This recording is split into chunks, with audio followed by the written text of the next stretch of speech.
তারেক যদি পিএম হয় তাহলে স্কুল কলেজের দরকার কি? তারেকের মতো সে যদি পিএম হইতে পারে, সে যদি পিএম হয়, সে যদি পিএম এর চেয়ারে বসে, তাহলে আবার স্কুল কলেজ ভার্সিটি আমার দরকার কি? দরকার আছে কোনো?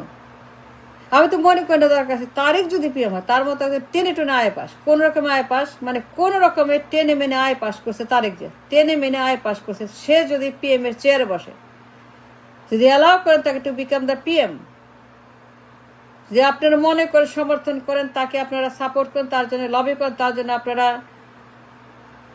যদি আপনি তাকে সমর্থন করেন, তাকে পিএম এর চেয়ারে বসান এবং তাকেই যদি আপনারা পিএম এ বসানোর জন্য সমর্থন করেন, লবি করেন, আপনারা প্রচার করেন, প্রোপাগান্ডা করেন, কথা বলেন, টকশো করেন, আলোচনা করেন, আপনারা মিছিল করেন, মিটিং করেন, তার জন্য রাস্তায় নেমে আপনারা কথা বলেন, আপনারা স্লোগান দেন, আপনারা সেখানে তার জন্য লবি করেন, এই করেন সেই করেন, আই পাস তারেক জিয়া টেনের মেনে, এই যদি আমাদের ডেস্টিনি, আমাদের নির্বাচন, আমাদের ভাগ্য, আমাদের ভোট, আমাদের পরিচয় হয়, তাইলে পরে আমাদের পার্লামেন্ট যদি এই যদি হয়, আমার পার্লামেন্টের চেহারা তারেকের মতো একটা অযোগ্য, অশিক্ষিত, অনভিজ্ঞ যদি পিএম হয়, তাহলে স্কুল কলেজ ভার্সিটি দরকার কি? লেখাপড়ার দরকার কি? লেখাপড়ার দরকার আছে?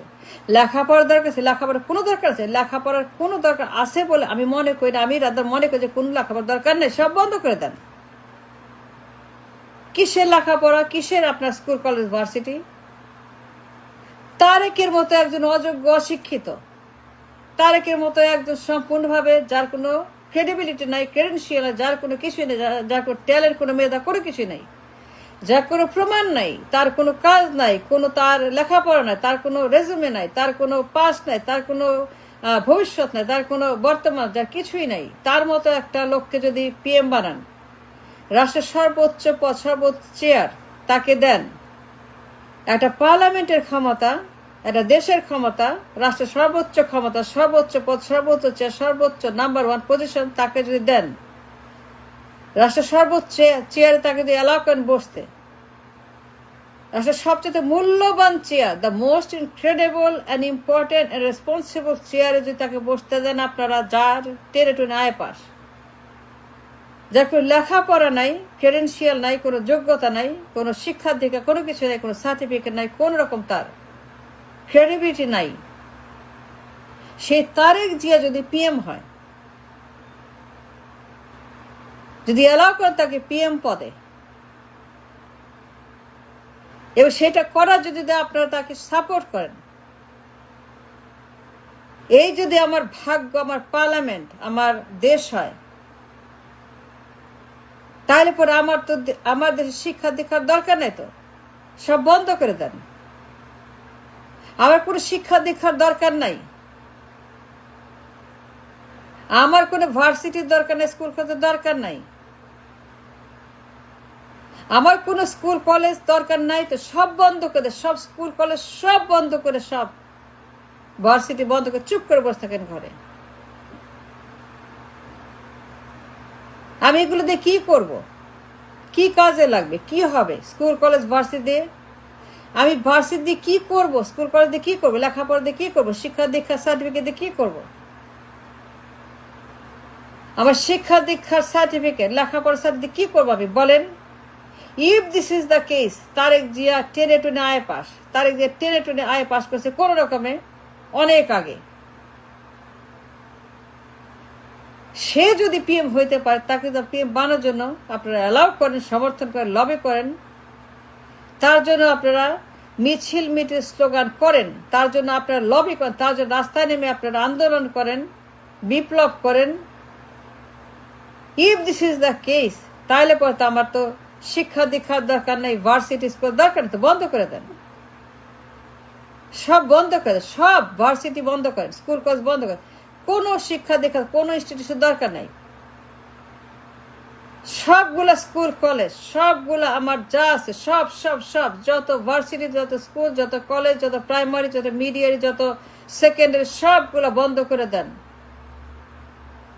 আমার কোনো কাজে আসবে না তো, আমার তো কোনো কাজে লাগছে না তো, আমার তো কোনো কাজে লাগছে না তো, এইখান থেকে বের হয়ে কি হবে?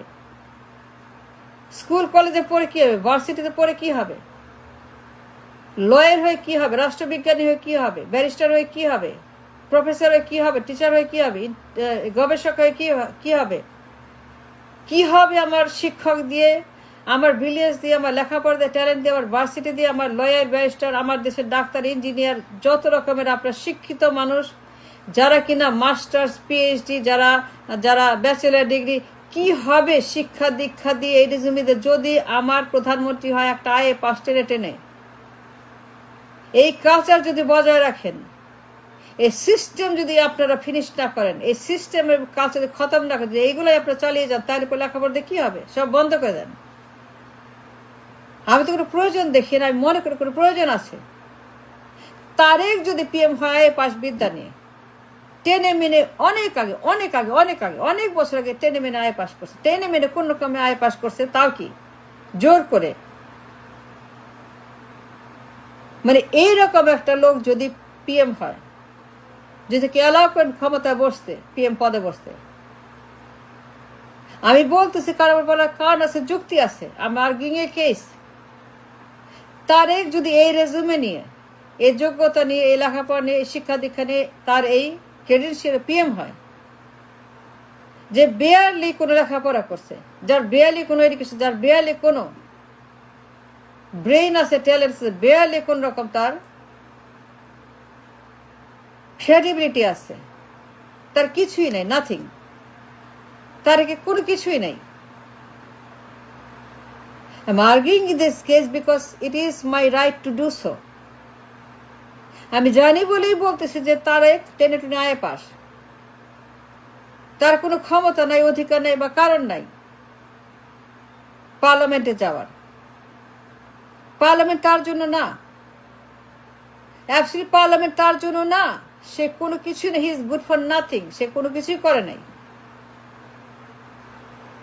যে জীবনে কোনো কিছু করে নাই, যে জীবনে কোনো কিছুই করে, কোনো চাকরি করে নাই, কোনো একটা চাকরিও করে, যে জীবনটা চাকরি করে নাই, সারা জীবন যে একটা চাকরি করে, একটা ডলার কামাই করে নাই, যার ডলার কামাই করার অভিজ্ঞতা নাই, ডলার কামাই করার সেই যে অভিজ্ঞতা যার নাই, সে জীবনে কোনো অফিসে চাকরি করে নাই, সে যোগ্যতা বা অভিজ্ঞতা যার হয় নাই জীবনেও, সে সুযোগ যার জীবনে আসে নাই একটা চাকরি করার, একটা অভিজ্ঞতা অর্জন, কোনো অফিসে একটা চাকরি করে একটা ডলার কামাই করার মতো বা ইনকাম করার মতো, সারা জীবন যে বসে আছে, সারা জীবন যে বসে চেয়ারের মধ্যে, চেয়ারে বসে বসে সারা জীবন পার করে দিল, চেয়ারে বসে সে ফর ইয়ার্স এন্ড ইয়ার্স পার করে দিল, যার কোন রকম ক্রেডেন্সিয়াল বা রেজুমে নাই, কিছুই নাই, একেবারেই শূন্যতা, একেবারেই শূন্য, একেবারেই পুরোপুরি zero, sub zero, minus.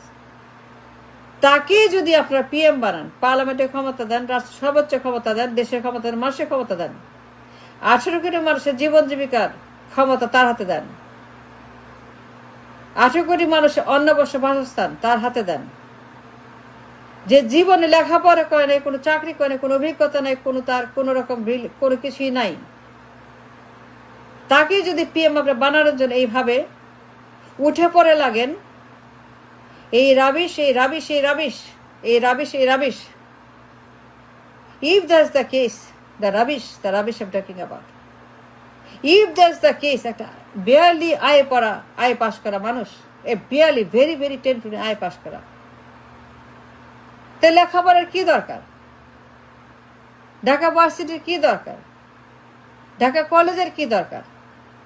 School কলেজের কি দরকার? বুয়েটের চুয়েটের কি দরকার পড়ছে? আমি তো বুঝলাম না। সব বন্ধ করে দেন, সব বন্ধ করে চুপ করে বসে থাকেন ঘরে। আমাদের প্রয়োজন মনে করি না। আবার বলার পিছনে কারণ আছে, যুক্তি আছে, সায়েন্স আছে। আমি বললাম কারণ এই লোকটা টেনে টেনে আয়ে পাস, যে সারা জীবন কোনো কিছু করে নাই, যার রেজুমে বলতে কিছু না, যার কোনো ক্রেডেন্সিয়াল না, যার কোনো ব্রিলিয়ান্স বা ট্যালেন্ট কোনো কিছুই নেই, যার লেখাপড়াই করে নাই, তাকে যদি পিএম বানানোর জন্য আপনি উঠে পড়ে লাগেন, পিএম বানান, এবং তাকে পিএম বানানোর যদি সর্বশক্তি প্রয়োগ করে আপনারা নির্বাচনের নামে একটা তামাশা করেন এবং তাকে বসান ক্ষমতার চেয়ারে, তাই লেখাপড়ার দরকার কি? সব বন্ধ করে দেন। Dhaka varsity, Chattogram varsity, Rangpur varsity, Noakhali varsity, Mymensingh varsity, Dinajpur varsity, Rajshahi varsity সব বন্ধ করে দেন। কোনো দরকার নেই। হাজার হাজার স্কুল কলেজ বন্ধ করে দেন, হাজার হাজার স্কুল কলেজ কোনো লেখাপড়ার কোনো প্রয়োজন আছে বলে অন্তত আমি মনে করি না, এই রাবিশ যদি আপনারা এই রাবিশ যদি অ্যালাউ করেন।